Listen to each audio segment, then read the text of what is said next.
So Steve, what is the relationship between passion and getting results? Jesus, you went in quick, didn't you? Yeah. I think passion actually evokes a certain kind of stupidity, ignorance to anything failing. When you're really passionate about something, a lot of logic goes by the wayside. Mm-hmm. And so you get to achieve more things. So I found very early on that if someone wasn't really passionate about something, then it was very hard to achieve. Mm-hmm. But as soon as passion came in, the rules were rewritten, and you could just achieve so much more. So passion is the fuel of which the amazing things get done. Yeah. So like, what would be an example of that? I had, I'm trying to think of one that would be a good antidote for it. I had a client that wanted to have a meal in Italy, and he wanted to have the most amazing meal that could ever be had, and he didn't want it replicated by anyone else. He was very affluent. He was from Northern Europe, so he was quite a strong man of power, mm-hmm. shall we say, but he wanted to be able to use this as a boasting thing. Mm-hmm. And he wanted a very exclusive restaurant in Florence. Well, the bottom line of it is there's no such thing as an exclusive restaurant in Florence. That kind of precociousness is reserved for London, New York, Miami, LA. You don't get it in Florence. If you walk into a restaurant in Florence and you want a table of 2, don't be surprised if you're stuck on a table of 10 and you've just got a couple of seats at the end. Yeah. And by the end of it, you just ended up with 10 more people in your family, It's that kind of thing. That's why people love Tuscan living. So we had to create something for him, but he had so much passion behind wanting to make sure there was some renaissance behind it, and he wanted it to be cultured, that we actually managed to talk the Academia Museum that houses Michelangelo's David into closing down for us. And then once we got that, and this is where the stepping stones of passion go, we were able to convince Andrea Bocelli to come in and actually serenade the clients halfway through dinner, which we set up at the feet of Michelangelo's David. So when you go to someone with something that's out of this world and crazy, then they're going to be looking at you cynically. Yeah. If you go to them showing there's something that's out of this world and crazy and exciting, then they want to be involved in it. I believe that passion is the drug of choice for most people. You have someone crying, you have someone laughing, people are going to want to hang with the person laughing. So if you can get passionate and really engrossed in something that you want, then you can actually bring those people into your passion. If you get them as an advocate to your passion, job's done. So how do you communicate that then to other people? If you're excited about something, how do you get other people on board? That sadly is the bigger question. Mm-hmm. And sadly that part of your question's got sort of all to do with passion. Mm-hmm. It's got everything to do with the communication of it. Okay. Now, and this is where I get on my soapbox, we're at a moment in time where communication is a dying skill set. And you see the top of heads of most people nowadays. People go into a restaurant and they're down on their phone. You get a bunch of kids at a restaurant and they're bloody texting each other what they want to eat rather than just asking each other. The one that really annoys me is when you're in a coffee shop and someone's asking for coffee while checking their emails. No eye contact. And I know some people in the military that say that the youngsters that are coming in now, a lot of them have trouble with command presence, which was a term that Sasha Larkin actually told me about, and she's with the Las Vegas Police Force. And these people are coming in, they don't have that command presence because of the eye contact. Eye contact's going, how to actually communicate with people is dying, and they're relying on these social platforms to actually be sociable, which calling it a social platform is like calling cancer a common cold. It couldn't be more dangerous. We are losing the ability to communicate. Mm-hmm. Once you know how to communicate, then you can actually listen to someone and go, well, okay, what's exciting you? And then they tell you what's exciting you. And how can that happen? And if we do this, is that really going to wake you up at 2 o'clock in the morning? Once you've got that out, once you've used your in an Indiana Jones or you're in a Sherlock to get out of that person what really excites them, then you can go, I got it. I know exactly where you're coming from. And then you can go to someone, and like I do, I will speak to someone and I'll say, look, I've got something that straight off the bat is going to sound ridiculous, but crazy people do crazy things. Shall we get crazy? Mm-hmm. And people suddenly start, all right, what's coming? And then you go, I've got this story to tell you.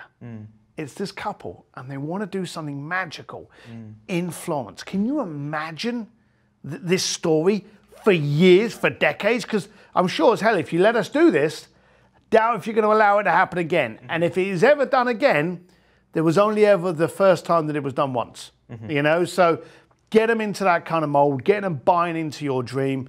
But first of all, the point is to find out why it's passionate for that person and to be able to harness it, to be able to communicate it to someone else. So the key there is actually not the passion, but the communication of that passion. Yeah, it sounds like it's a lot about listening too. How do you ask the right questions to get that passion out of people? We were all geniuses up until about the age of 5, and then we started becoming stupid. Yeah. And we became stupid because we were told by our parents, me included, no, you don't call him that. Oh no, you don't say that. Like, let's be honest, I walk down the road, or if we're in a pub and I look at you and I say, I really don't like your haircut. Okay? Straight away you've reacted. Yeah. Within a split second you've reacted. But if I text you that, you know, then I don't know what your reaction is. I don't know whether you're laughing, you're crying, you're angry. We're losing the ability to gauge reaction off of anybody. And that's the issue that we've got. So when we were younger and we would walk up to Johnny in the playground and say, Johnny, you're fat. He either laughs, cries, or punches you in the face. But you had a reaction and you learned from that reaction. Now we're in a situation where we're actually losing that. So what we've got to do, and one of the things that I do when I go along and I speak and I consult with people, is I get you back to being 5. I get you back to being coarse and ugly and raw.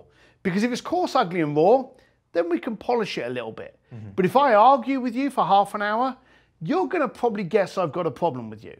But if I punch you in the head the first second I see you, you're going to come to the exact same assumption, but a lot faster. Okay?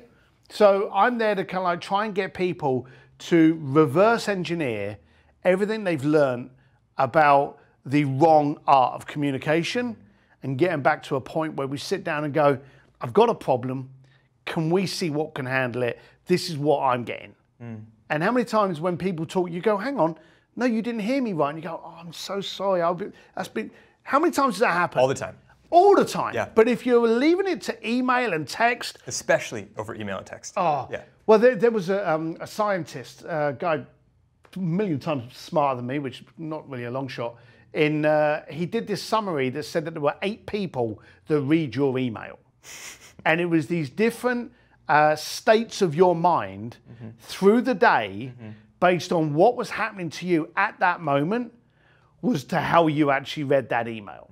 So you could turn around to someone and go, Steve, beer tonight, 7 p.m. And if he's in a good mood, he's going to go, yeah, great, let's go out of it. Yeah, and you're going to text back or email back and go, great, see you there. But if he's in a bad mood, he's going to look at that as demanding, as though it's maybe like authoritative. Now you're trying to demand that he be there. Why? You know, no, I can't make it. I'll be there at 7:30. All of a sudden that game starts to happen and you get that email and go, why is he being a prick? You know? So all of these things are changing. And as I say, social is not social. So it really means that we've got to reverse engineer or de-learn what we've been learning over the past years and get back to making phone calls. One of my little tips and tricks that I do is we have no email Tuesday. Okay? We call it no email Tuesday. You can have no email Wednesday, but we think no email Tuesday sounds better. But the bottom line of it is for the first hour, we check all of our emails. And then for the rest of the day, we communicate with our clients by every other form other than email. And do you know the daft thing that happens, and my team really enjoy this now, is I get an email and I look at the email and then I phone up and I go, Will, how you doing? For a start, 9 times out of 10, Will's surprised that he's getting a call from me. Because how many people actually use their smartphones to actually phone anyone now? Okay? So I'm phoning up Will and I'm saying, Will, I got your email, and yeah, you laid it out there, the kind of stuff that you're looking for, but I wanted to just chat with you to see if there's anything that we're missing. There's never been a call that I've made where it hasn't changed the dynamic or request of what the original email was. Because I've gone, well, that's fantastic. Yeah, you want to do this, and you want to do it in Miami, and you want to do it in July, but have you thought about the fact that it's hurricane season? You know? No, I haven't thought about that. You've just saved yourself backwards and forwards. You know, and you've been able to just bring it and say, well, look, that's great, but you know, have you thought about doing it nearer home? We could therefore increase the experience because we've now lowered the travel budget. Wow, never thought about that, you know? So it's just all these kind of elements. The dynamic change has changed every time we've done that on those no email Tuesdays in the communications. Video text, audio text. There's a million ways you can actually do it. Sending someone a letter. I love sending post. But any other way other than responding to that email. So we try to teach people, and I urge anybody listening and watching to just try to get back to being 5, try to get back to the ugly, raw, and the impactful way to communicate, where you say something, the other person reacts, you can respond to that reaction, they can respond. That's communication. So you talked about being really raw, but at the same time, there's this stuff around you. You're called like the Wizard of Oz, and there's this talk of magic and desire and passion, all these very pretty things. How do you bridge that? How are you giving people something that is really desirable, kind of a fantasy? So I've never given anyone anything that they asked for. I've always given them what they desired and needed. Yeah. And the trick, the hack, if you want to call it, is to do this really stupid thing called listening. And I said to you at the beginning about Indiana Jones, Sherlock Holmes. We're like psychiatrists. You know, I'll give you another story if it doesn't bore you. Yeah, please. I had this guy contact me, and he was referred to me from Richard Branson. And he contacted me and he said, hey, you're apparently the guy that I should speak to. I want to meet the rock band Journey. So I said to him, and this is all videoed, so I'm not going to mention his name, but there's actually a whole live show on this thing. And I turned around and I said, sounds great, send me 10 grand and we'll make it happen. And that was the end of the conversation. I emailed him my address and told him where to send the check. Okay? I had no idea if we could do it. I had no idea if I wanted to do it. But the first thing I wanted to do before I spun my wheels is to know how committed he was. Okay? He sent me a check. A couple of days later, I got the check. So then I phoned him up and I go, okay, I know you're real. Now, I'm not going to do anything with this check because it's going to cost way more than that. But let's have a chat. Let's find out why, what you're trying to do. Let's get the reason why. So I said to him, you know, what do you want to do? He said, I want to meet Journey. Great, okay. Why? Now, why seems to be an offensive word to so many people. I have people contact me on Facebook and all these other platforms and they go, hey, we should talk. And I just text them or email them back or however, and I just go, why? And quite simply, I want to know, why should we chat? Make it interesting. Why should we communicate? Why should I take time out of my day? What's important here? And then I get some people go back, good question. I run this, I do this, and I feel as though we could benefit each other. Great answer. Let's schedule a time. Okay? It's not offensive to ask why. So I asked the guy why, and then he's like, oh, you know, I'd just like to meet them. When you're really getting down into someone's core, they start getting defensive. If I ask you what your social security number is, what your religion is, you know, I can see it happening now. When was the last time you had sex? You know, any of these, how much money's in your bank? Any of these questions are private and personal, but they're also a fact. This is your social security number. Your bank account's going to go up and down. You know, your religion's X, and the last time you had sex was none of your business. But they're all facts, okay? But if you start getting into these people, they start getting a bit squirmy. If you ask them, what really excites you? Why do you want to do X? That's revealing your soul. And a lot of people don't like to do that. Okay, so you say to people, why do you want to do it? The first answer of every single question, every time I ask that, is like, wah, wah, wah. Ignore it. It's just, you're just getting over that hurdle. Whatever they say, I don't care. Not tuning into it. Because they're making a statement for me to assume that there's some kind of logical reason behind it. The answer they're giving me is an answer that makes it sound smart. Okay? 9 times out of 10, as I say, it's not. So I ignore it. I go, oh, why do you want to meet? Oh, I've already gone to sleep. Whatever they answer, I go, okay. Is that really going to do it for you? I'm kind of feeling there's something a little bit underneath this. Can we delve into that? You know, what makes this so important? And tell me, if we do this, are you going to wake up at 2 o'clock in the morning at any year in the future and go, I can't believe I did that? Because I'm not kind of feeling as though you would. So what do we need to do to give you that 2 a.m. wake-up call? And then they're like, well, I'd like to do... So this guy wanted to meet the rock band journey. So we went through the whys, and I always say, ask why 3 times, okay? And we're chatting with him. He is a very successful CNBC commentator, big money man.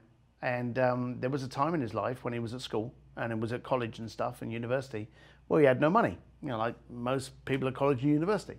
And he used to sleep on his mate's couch, and he was the lead singer of a cover band for Journey, okay? And he went through the usual kind of turmoil of life and the losses and the loves and the pains and the growth, like we all do. It's called life. All the way through, Journey was there almost playing the soundtrack to his movie. Now he's very successful. Yeah. Okay, now he's enjoying the twilight years. Now he's enjoying the benefit of that period. So he wanted to thank Journey for giving him the soundtrack to his life. Yeah. So I said, great. So you're telling me that if we actually walk up backstage after that hot and sweaty from doing a concert and you shake their hands, that's going to be the finale of your movie? You know, they ain't going to remember you. They're going to be like, you know, yeah, how you doing? Yeah, good, gone, you know? We need to get a 2 o'clock wake-up call going here. So, and that's where I get involved. Now I know the story. Now I know the growth. Now I know the passion. Now I know the reason. I've got the ingredients.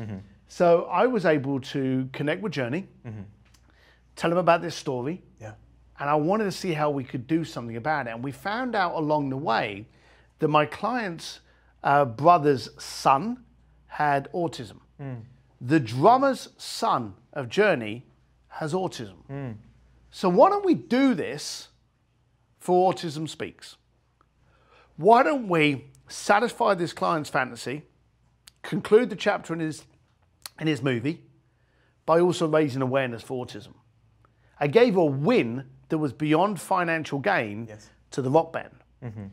So we took it as far as we could, and my client actually walked on stage in San Diego, live on stage during concert, and sang 4 tunes with the rock band Journey, and is now deemed as the shortest term lead singer of the rock band. So that's far cooler than just going backstage and shaking hands. That's the 2 a.m. wake-up call. That's the stuff that forever is going to be boring people at cocktail stories about. Yes, that's incredible. So these win-wins seem to be part of your secret sauce. How do you find them? What are you thinking? What's the process behind finding these win-wins? Oh, primitive. I, from a very early age, and you know, my background is I was a bricklayer in East London. So you know, I consider myself an educated man, but school had nothing to do with that.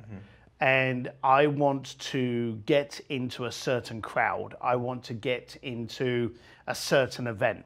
For me to be able to do that, the easiest way for me to attract you is to bring value. So I believe that if I want to start a relationship, I've got to be the first person to bring something to the party. So I will actually research and stalk. And of course, like our iPhones and our websites and our internet give us a brilliant ability to stalk people now and to educate themselves on what they like and they dislike. So whenever I go to someone, I go, hey, I want to be able to do this, like the autism. So, and this is my client. But hey, I was thinking before we get into what I want, I believe this can raise awareness for something that you need attention brought to. So I'm now giving them a reason to continue with the conversation. Does that make sense? Like when I had Andrea Bocelli come in, I actually contacted him and I said, look, you know, I'd like you to come in and actually sing at a dinner party for 6 people. We're talking about one of the most iconic singers in the world and an Italian icon. It's like asking Elvis to come and sing at your barbecue, you know, with only 6 of your mates. But I had to make it a win for him. I said, however, I'm aware that you're heavily promoting the Cancer Foundation that you're part of and you're supporting. I've got an idea how I can actually benefit that. So can I continue? I'm bringing value straight in and telling it what's in it for you. The bigger the celebrity, the bigger the profile and stature, even if it's only assumed by the person. They may not be that big, but they may act big. You've got to pander up to it a little bit, bring value in. And whenever any of these people are talking to you, the first thing they're going to do when they look at you is go, what's he after? Now, I've been in some lucky places with some very well-known and famous people, and I'll be talking to them, and you'll see someone come over, and you'll see the person look at them, and you can see it in their head. They're going, okay, is this going to be someone wanting a selfie? Do I know this person? Who is it? What are they after? How's this conversation? It's a horrible situation to be in. I would not want to be as famous as that. You know, I see these people and it makes me cringe. And they've said, you know, they don't know where it's going to go. But if you can come over and go, hey, how are you? I've got something I wanted to ask you. But before I get into that, I know you're releasing a book. I know you're part of a movie. I know you're trying to raise funds for this. I've got something that can help with that. Yeah. You know, is it all right to continue? I'm giving you something of value. Right. And that is the best way to kind of keep the door open. I also believe that relationships have a greater return rate than anything you'll ever find on Bitcoin. And so I'm a great person that tries to constantly mold and nurture and turn relationships. I have this little thing that I go on about how many 300-year-old oak trees do you have in your Rolodex? And I tell people that when you meet someone, that oak tree is a tiny little seed. And you're going to water it, you're going to nurture it, you're going to protect it. But for many, many years, anything can destroy that young tree. Anything. Bad weather, a rumor, some malicious gossip, a competitor. It's very weak and fragile. But when it becomes a solid oak tree that's 100, 200, 300 years old, you can drive a bus into it and the bus is going to come off worse. Yeah. So the focus is when you get a relationship, if you want that relationship to pay dividends and to become a 300-year-old oak tree, nurture that baby. Yeah. Wow. And Steve, you mentioned that you grew up in a family of bricklayers in London. And I wonder, how did you come from there to being CEO of a luxury concierge sort of company? How did you make that huge leap? I don't think I did. I think I just played in a different playing field. For many years, as I was growing up, and this makes me feel bad for saying, but I need to say it. I felt that I was incredibly poor. You know, I never had a takeaway until I was 18 years old. Never had a takeaway. The idea of having food delivered was something you saw in Hollywood movies. Okay, we got a new car once, and it was 12 years old. So the idea of having a new car was just beyond me. I think I went on holiday twice. So I grew up and left home and tried to find a better way of life, seriously thinking that I had a poor, hard childhood. It wasn't until I grew up and was in my late 20s that I realized how wealthy I actually was and how fortunate I was. I knew what it was like to get up at 4 o'clock in the morning. I can get up at 4 o'clock in the morning now because what I need to do, if I need to make a phone call and I need to speak to someone in Japan or the Middle East or something, and it's 2 o'clock in the morning and we're talking about, you know, $750,000 to get something doing, you can be damn sure I'm on that phone call because I'll do what's necessary. And then I'll put the dogs out, I'll turn the lights off, and I'll get back into bed. Okay? We know what it's like to work. And entrepreneurs don't work until 5 o'clock, they work until when the job's done. And so I was raised on that. As I grew up, I realized the ethic and the strength that I was given because of that lifestyle served me well to achieve anything I wanted. Yes. Understanding that also you communicated with people. You communicate with people differently on the street than you do in an office. Okay, if you're on the street and, you know, I'm not trying to make out as I'm freaking Tupac or anything, but, you know, if you're on a building site and you're with someone, you know, some guys and stuff like that, and you tell a joke that offends you, the guy's going to tell you to go screw yourself. You know, you're going to know you stepped over the mark too far and you got a lump in your head. You know, it's that kind of not brutal, but very raw communication method that suddenly teaches you how there are those that you can play with and push a little bit further, and there are those that you can't. And you treat these people a little bit different. If you want to learn about communication skills, real good communication skills, go to a bar and go and watch the bartender. And go to somewhere that's not you know, we're in Hollywood at the moment. So, you know, maybe go into like a Beverly Hills bar, or, you know, go into like a Hollywood bar or something like that, and you'll see the bartender there. And they will look across, and there will be the crew in the jacket that have just come in from work. There'll be girls on the girls' night out. There'll be the guy that's traveling through. There'll be the local tourists that, you know, just want to go in this cool bar. Within split seconds, that bartender will react to every single person. They'll go, hey guys, how you doing this evening? If you need anything, just let me know. And they'll be like, hey girls, we're going crazy tonight. Should we start with shots? You will just see her and him react differently on the spur with each person. The communication of a good bartender is second to none. You can learn so much by watching that split reaction based on the body language, the response, the eye contact for the person you're going into. Wow. Yeah, that's a great lesson to take from a bartender. I was a doorman.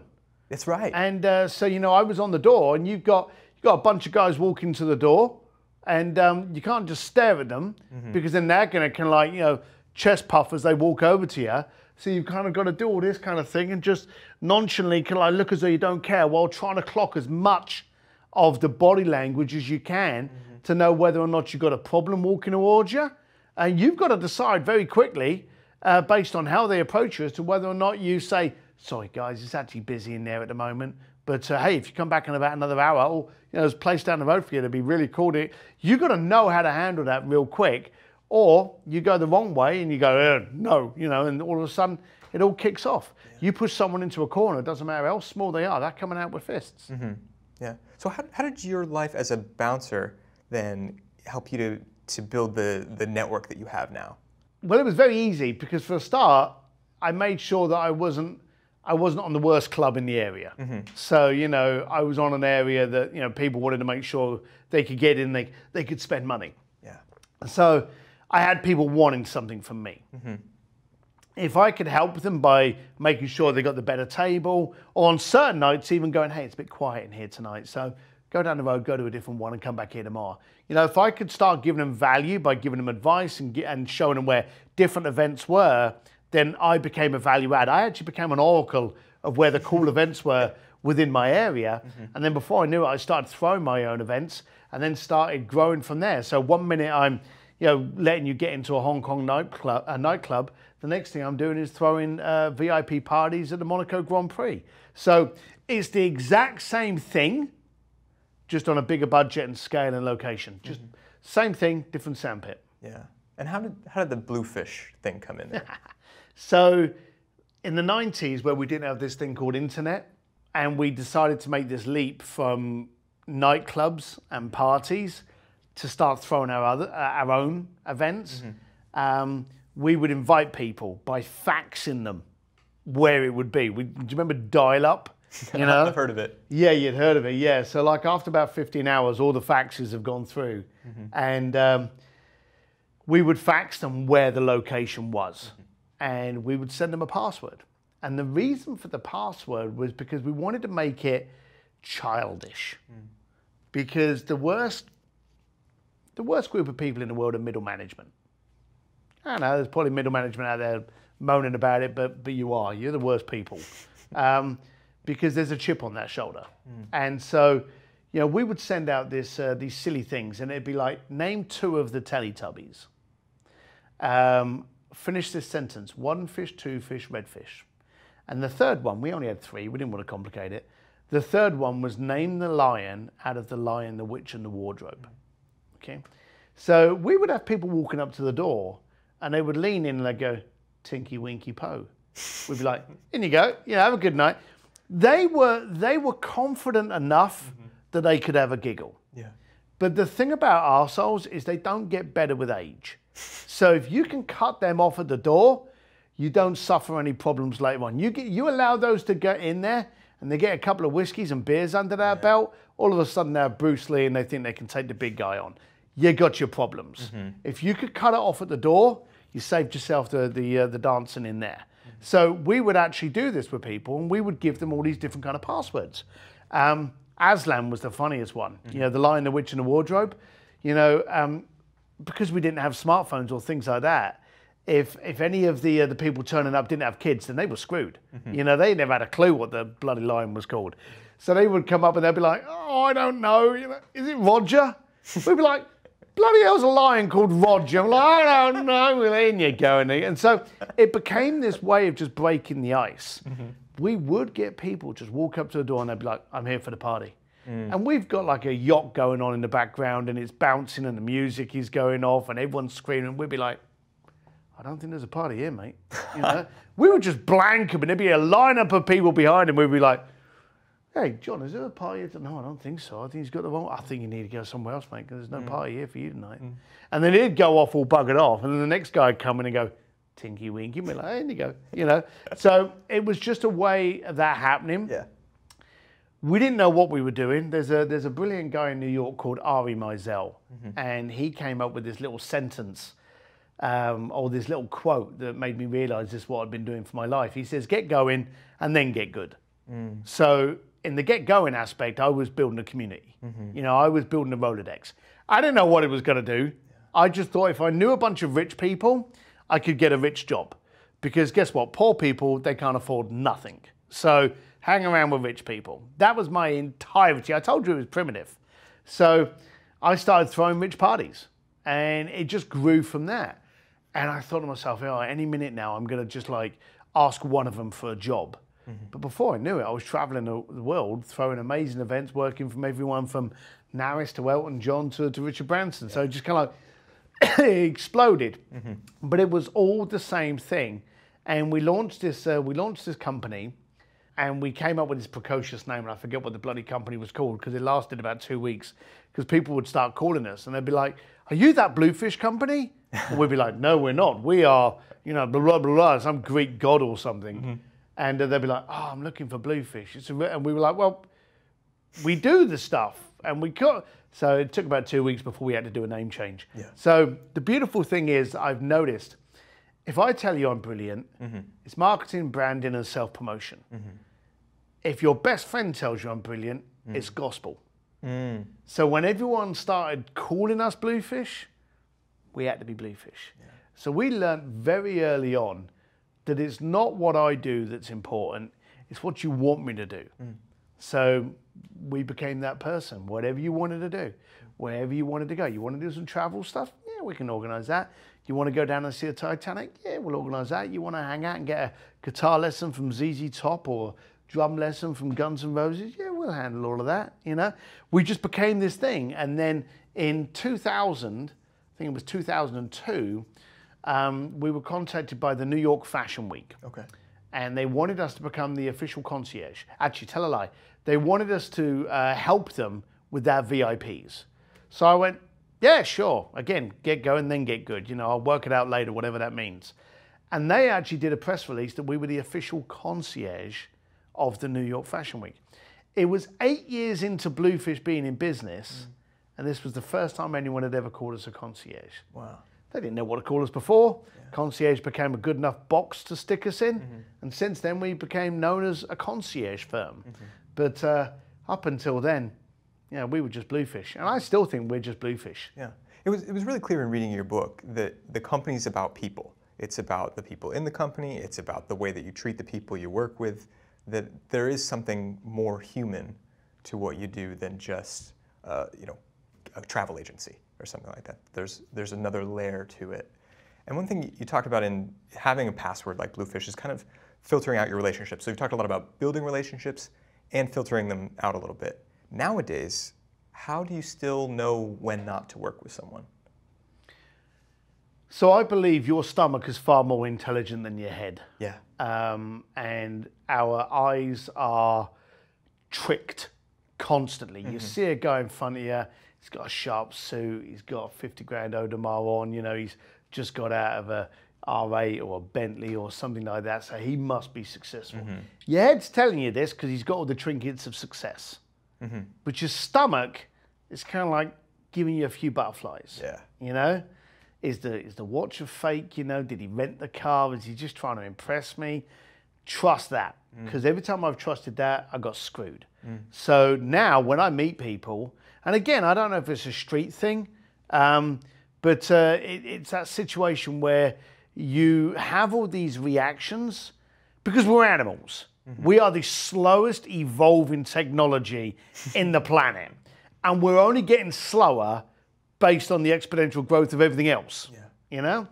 And we've got a situation where we've got fight or flight mode built into us. We walk past a hedge and it rustles, we're on that, okay? Our eyes aren't looking over and going, well, hang on, let me think about this. No, we're on stance straight off the bat. You've got to learn and acknowledge the fact that we're still pack animals. We still need, we still have the basic need and desire to mate and communicate and relate and group. And that actually goes even further into trusting when you see these people. Your reactions are actually very, very good. We've got a good mechanism built into us, but our head's actually screwing with it. So whenever I meet someone, I let my brain fall asleep, which ain't too hard, and I trust my stomach here implicitly. And I ask myself a question. I ask myself this question with absolutely everyone I meet. Would I want to have a drink with you? That's it. It's a simple one, you know? Not have a meal, not go away for the weekend, you know, not get into a big major business with you. Would I want to sit at a bar and tell rude jokes and drink a whiskey with you? You call it the chug test, right? It's the chug test. You know, would I want to do that? And if I'm kind of like, oh, I don't think I would, there you go. Job done. You're not in my life. You're not in my Rolodex. Or if you are, there's a little mark on there somewhere. But you're not in my circle. It's very simple. And it's also not harsh. I've actually said to people, do you know, I know you're a cool cat, but there's something that's not gelling between us. So let's not waste each other's time here, you know. And I've said that to people. I had a guy actually was flirting around at an event that I was at, and he was like a little fly, and everything about him, his personality, his look, his style, whatever. There was something about him that was just kind of like not sitting well with me. There was no way in the world me and him were going to become buddies. And so during another one of his little buzzes, as I'm talking to a bunch of people, I went, hey, come over here a second. So he came over, and then we went over to the bar, and I said, look, I know you intend to talk to me, but I want to make it clear to you that me and you are not going to become pals, okay? I don't understand why, but my stomach's telling me that it's just not going to happen. You are wasting an immense amount of time by focusing on me when you could be focusing on all the other people in this room, and it could be working for you. So I want to pay respect to my time, but I also want to respect you so that you don't go home at the end of the night losing out because you're wasting all your energy on a bad opportunity. I said, so leave me alone. Go and focus on these people here. Have good luck and get something done because you're spinning wheels here, man. And he was like, oh, okay. And he was kind of a bit shaken up by that approach, but it needed to be a quick, swift Band-Aid, get this done, so I can get back to a conversation without him being in that circle. And he went off. Do you know, he came up to me at the end of the night and he just said, thank you so much. He said, I made some great connections. But you know, the funny thing is, his persona had changed. Where he was buzzing and trying to get in, he was aggravating. Now that it had gone out and he actually had a few communications, he had some confidence, he came up, he was a bigger guy. Do you know, I've seen him at other events and we've actually had a whiskey. So, you know, I won't mention his name, but Mike. That's cool.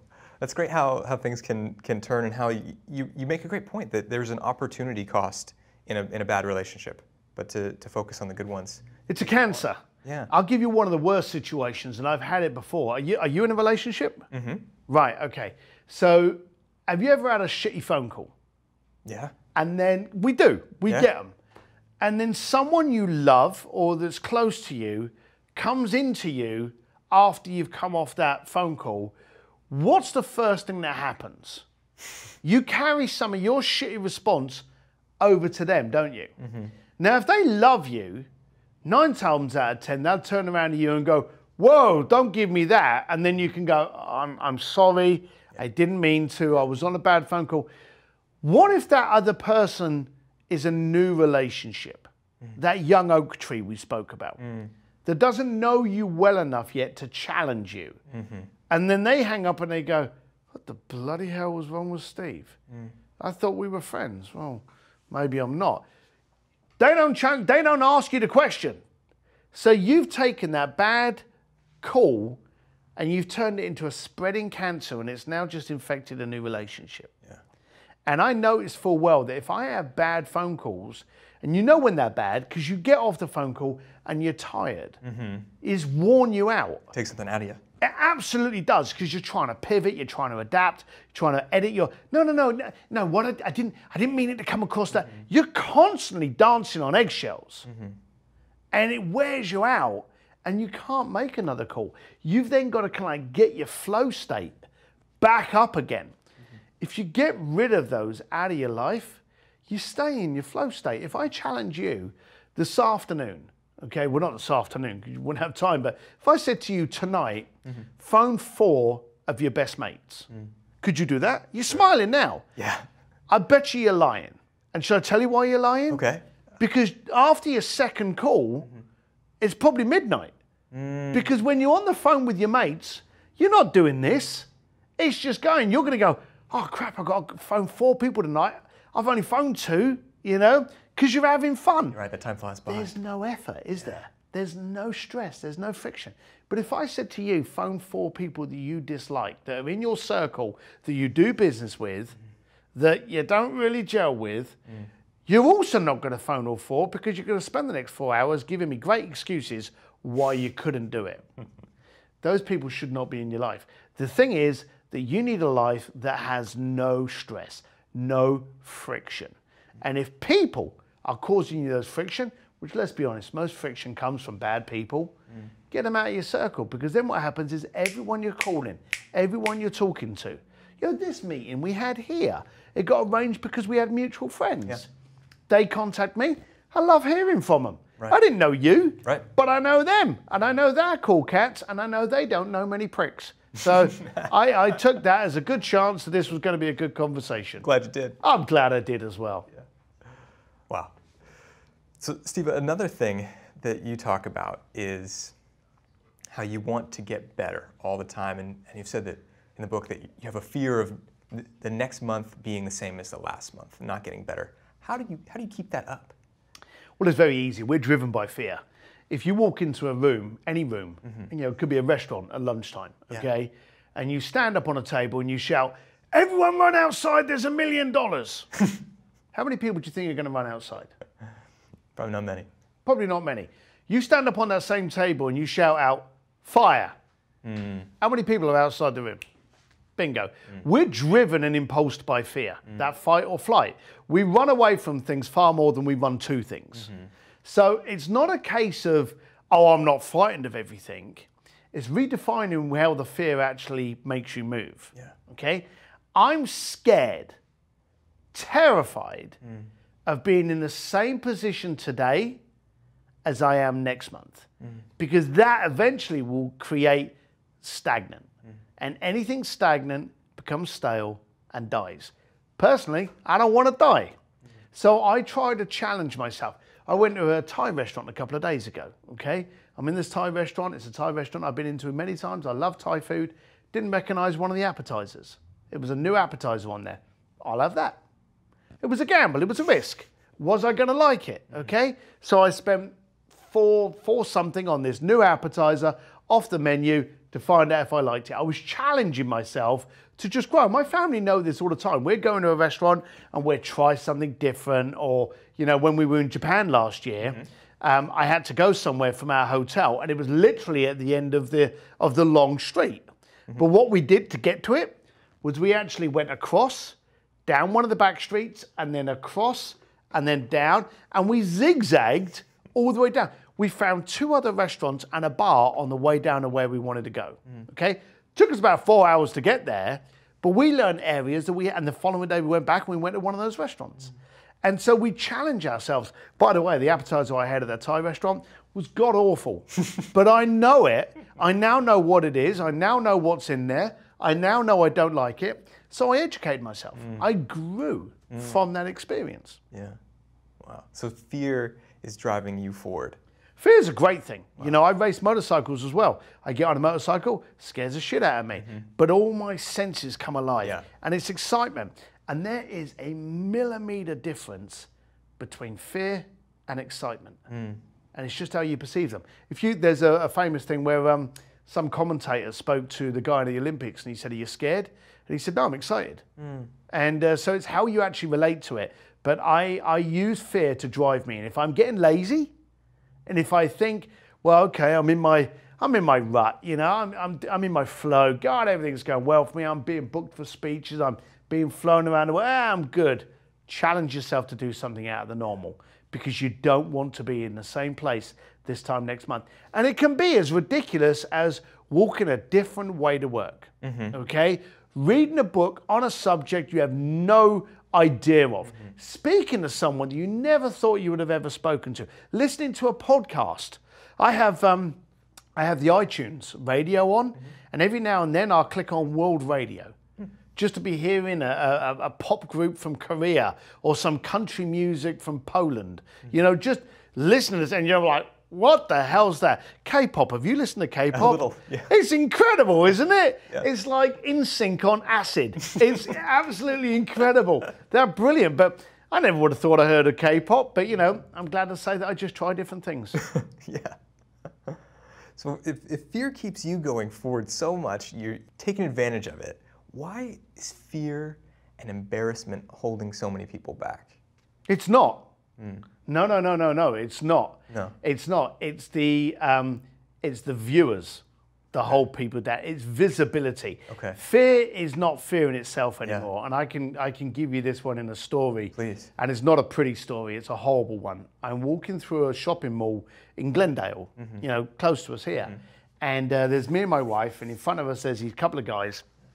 And in front of them is, to date, one of the largest women I've ever seen in my life. You know, big woman, okay? And what really kind of fascinated and got me kind of staring at this woman was not because of her immense size, was the fact that this woman had her arms out like this with carrier bags on each arm, and she'd done her shopping and was, you know, going to her car or the bus or however she was getting home, holding these bags out. Her upper body strength was incredible by holding these bags. As I'm gawking at her and just kind of in awe about how she's holding these bags out, she tripped and she went down. Now, because she was like that, she had no way of bracing herself. She actually hit herself in the mall, on the concrete floor, on her face. Now, I tried to grab her as fast as I could see her going down. There was no way you were stopping this woman going down. Luckily, the two gentlemen in front of me were also gentlemen, and they rushed in to grab her as well. So we got to her as fast as we could, but she was down already. Bags went everywhere. It was a mammoth slap. Everyone turned around. We quickly tried corralling all the bags in and everything like this. She was dazed. I didn't want to move her to see if anything, and she started to kind of like come to, and she rocked back, and the mall guards came over there, and there was a medic rushed over quickly that had been close by. So she had everyone that she needed to, and we'd got all of her bags and brought all of her bags close to her and stuff like that. As she started coming around, and she's looking like this, and she's looking around, and I said to her, I said, you know, is there something you've lost? Thinking that she's lost a handbag or a purse or something like that, or a member of the family she's trying to look for. And she just turned around and she said, no, she said, I just wanted to make sure no one was videoing it. The girl, without a doubt, the following day was bruised and beaten. Okay, I hope she hadn't hurt herself. She could have cracked her jaw. She could have hurt herself badly. All she cared about was not the physical pain, but the pain of someone videoing and potentially laughing at her. Okay, you see, people aren't scared of failing now. They're scared of people actually videoing it and it becoming a laughing stock. There was a saying that actually I heard from Elon Musk, said that they will laugh at you before they applaud. And people now are not scared of failure, because failure, quite simply, is an education on what not to do. I fail often, and I fail up on a regular basis. Because until I fail, I don't know how to go further.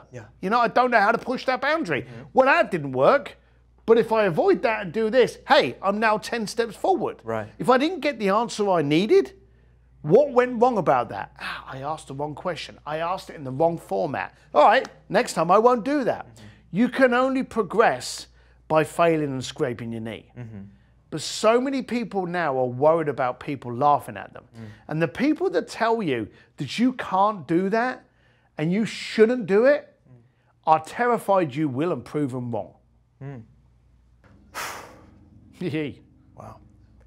Steve, you have a quote that I wanted to ask you about. You said, I think it's from your book, you said, opportunity comes when you're in the right place to accept it. What's that mean to you? I love being the dumbest person in the room. If you think you're the smartest person in your group, find a new group because you've got no room for growth. So you've always got to be willing to listen to everyone and dismiss anyone that need to be.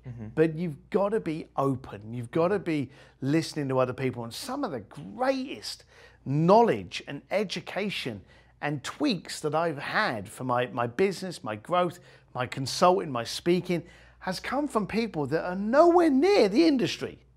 But they've had such a third eye view of what I'm involved in that they've been able to step in and go, well, why are you doing that? I would have thought you would have done that. And they get to see a better view of it.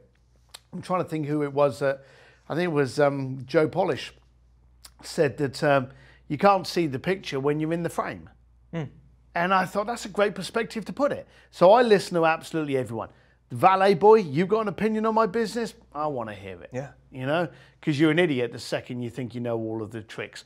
And the second you think you got it sussed is a millimeter or a second away before it gets screwed up. Wow.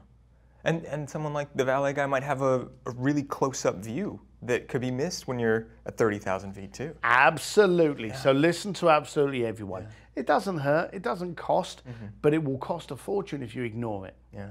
Steve, listening is a theme that we keep coming back to, and you have a story about a guy who you listened to. He called you and he said he wanted tickets to the Playboy Mansion.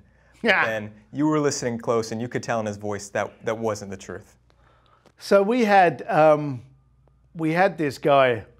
It was funny because I actually got written up in one of America's biggest gay magazines about this article. It was kind of funny because my kids think I'm pretty much of a Neanderthal. So one of the girls was in my office and she'd got this phone call from this guy and she put it through to me and she said, I want you to kind of like get on this call because something's not right. She said, I've got a feeling about it. And I went, all right. So I picked up the phone. This guy's on the phone. He's like, yeah, hey, you know, I need 2 tickets to the Playboy Mansion. All right, okay. And he was quite, not stroppy, but, you know, I was trying to gauge where this was going. All right, fine, let me get a pad and pen and, you know, let me start taking some details down. So, you know, what's your name? You know, where you coming from? I'm coming in from New York. Oh, great, okay. Is this particular Midsummer Night's Dream party that you want to go to? Yeah, it is. And you want 2 tickets. Has she gone over the pricing with you? Yeah, she has. And I'm like, okay. I didn't have a pad. I didn't have a pen. So I said to the guy, I said, well, hang on a minute. Let me get another pen. Hang on. I got you on my headset. So how did you come over to California much?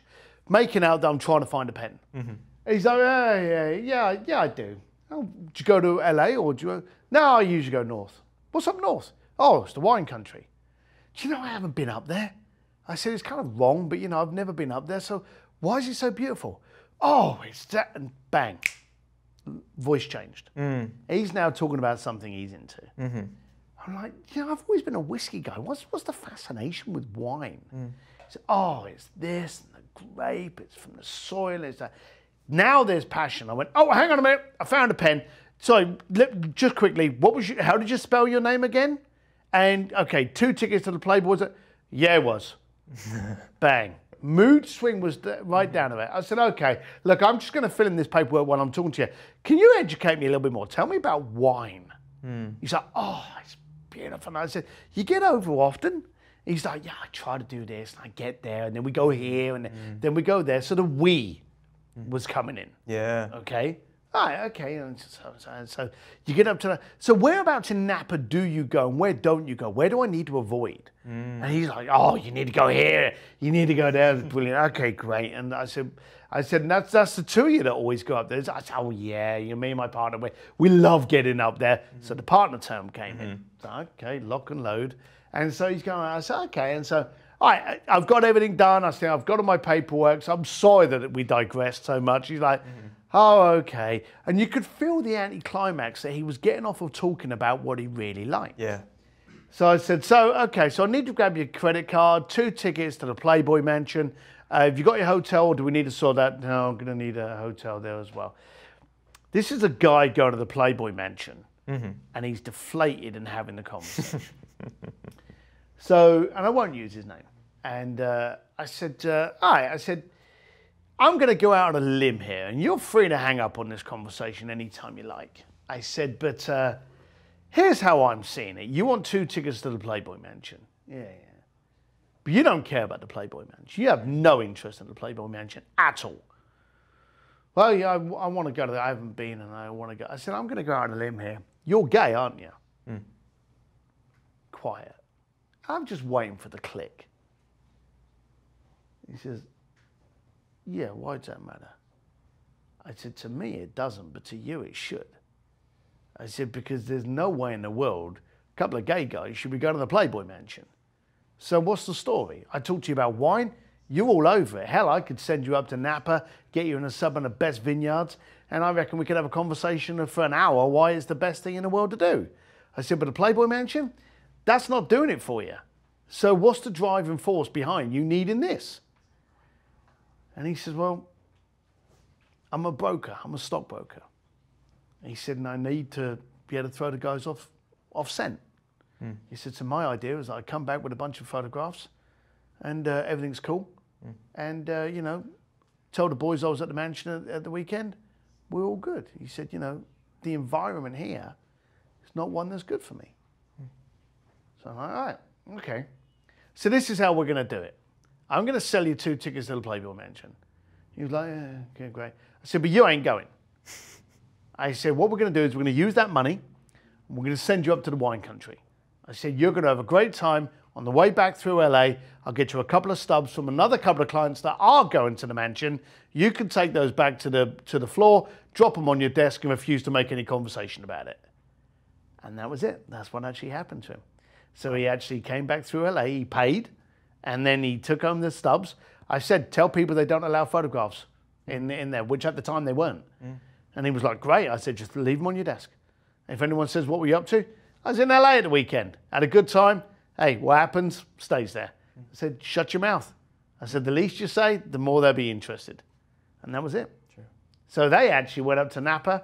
They had a great time. And they were still my clients until a while ago when sadly there was an accident and one of them died.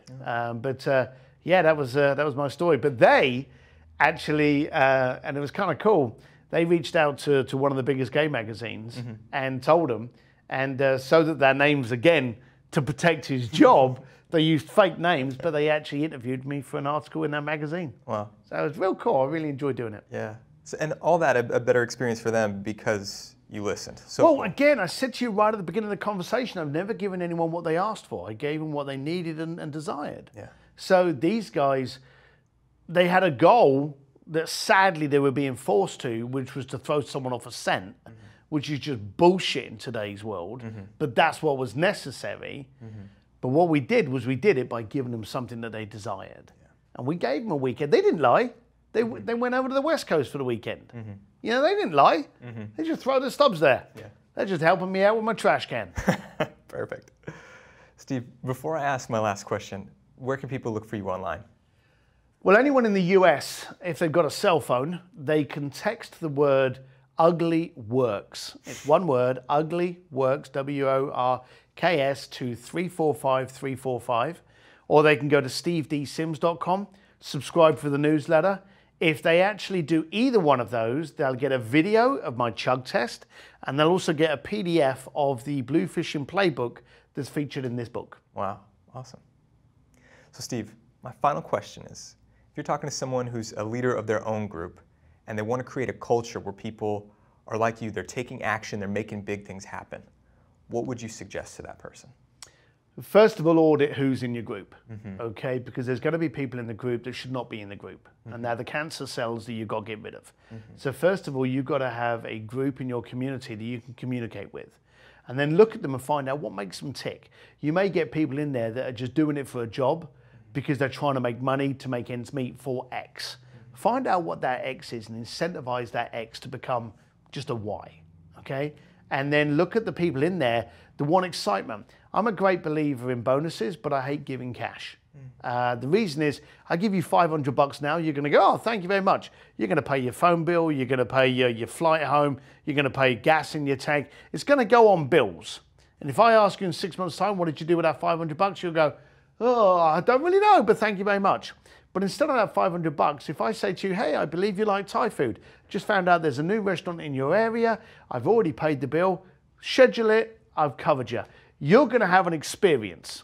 And again, that experience is gonna be one that in a year's time, you're gonna be turning around going, I never got the chance to tell it. I went to that Thai food restaurant, and you can even phone them up in advance and say, make sure you give them that appetizer, you know, that weird working one that, you know, tastes like crap. So you can share the same experience I did. But, you know, do that kind of thing and they'll remember it, because you remember experiences far more than you do price tags. Awesome. Steve, thank you so much. All the best, pal. This is great.